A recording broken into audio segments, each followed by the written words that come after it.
Hey guys, how you doing? Scott Devine from Scott's Bass Lessons here. We've got a brand new course within the SBL Academy called the Bass Setup and Maintenance Guide, or Bass Maintenance and Setup Guide even. And Chris May came down from Overwater Basses and helped us put this course together. It's over 2 hours long. It's, full of amazing, juicy information. But I wanted to share this clip with you. He's talking about neck relief. Now, neck relief, and this is, we're getting into truss rod territory here. So it's really important as a bass player, you understand how your bass works. For instance, if you think about a cyclist, okay, somebody that uses a cycle every day, if they get a puncture, they know how to repair it. If their chain falls off, they know how to repair it.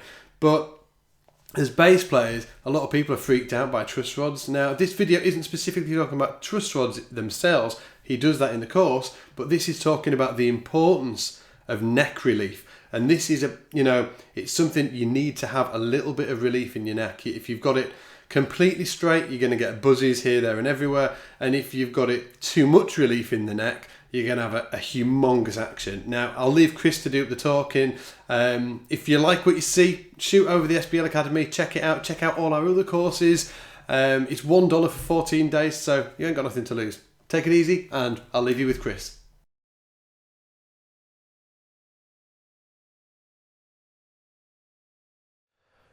Another thing about getting the action as comfortable as possible is the use of what we call neck relief.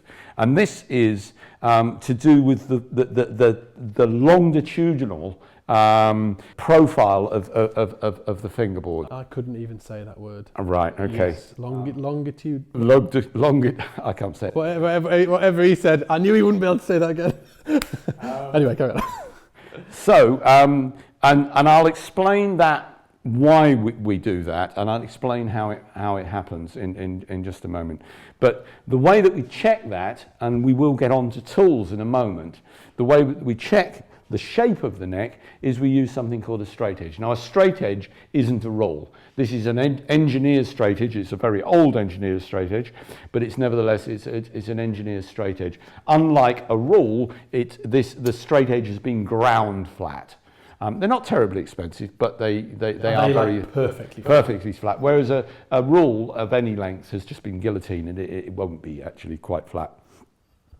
We need other tools along the way as well. But so the way that we check the straightness of the neck is we put a straight edge on it, and then we move it down the neck to see what's happening from fret to fret. And you're wanting a neck that's basically flat, but not quite. You certainly don't want a bow that goes backwards, because that means that if your neck's going like that and you push the string down at this end, then it's going to be fouled by the frets that are actually higher because of the forward bow or the backward bow of the neck. Equally, you don't want too much curve in it this way, because it'll just mean that the strings in the middle are a long way away from the finger.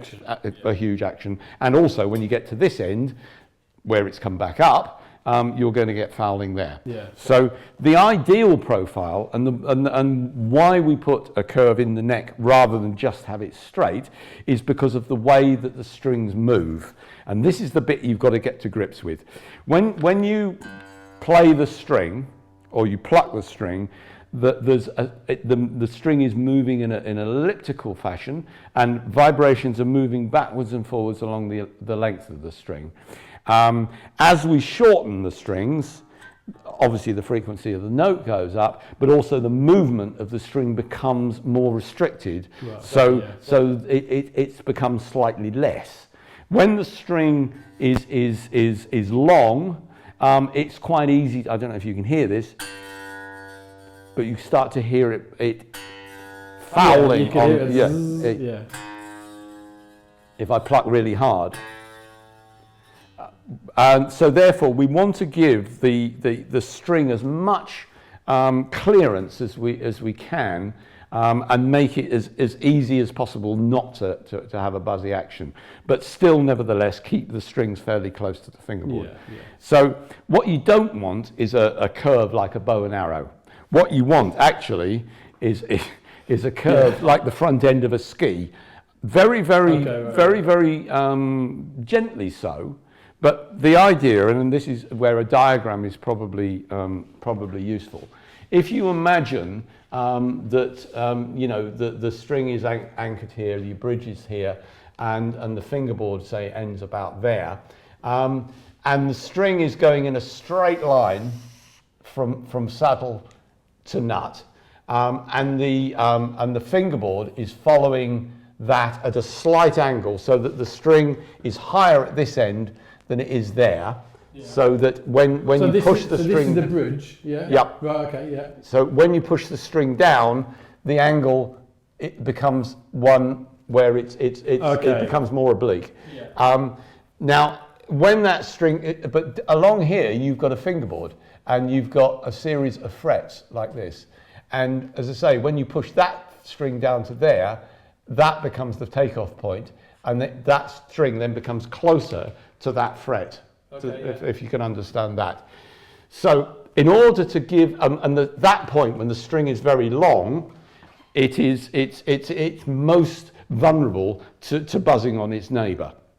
Right. So, okay. Yeah. Okay. Yeah. So what the idea that we have with behind neck relief is that we're allowing just a little bit more. Only it's very, very small amount, but we're allowing just a little bit more of clearance by putting a very slight curve. So the fingerboard comes down like that.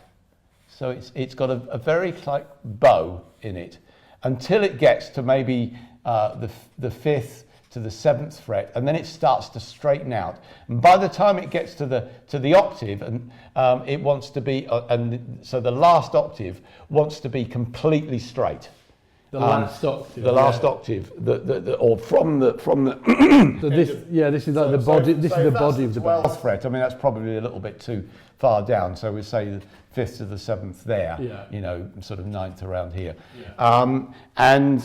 So it curves down to its deepest point, if you like, at about the sixth or seventh fret, and then it starts to straighten out. And to say, once you get to the 12th fret or the 12th position, it wants to be absolutely straight to the end of the fingerboard. That means that when you push the string down, say there, you've got a more oblique angle. So you've got better chance anyway of missing the frets, and the string isn't moving as much because there's not so much energy in it because it's a shorter. Tauter string. So that's the idea behind neck relief, okay?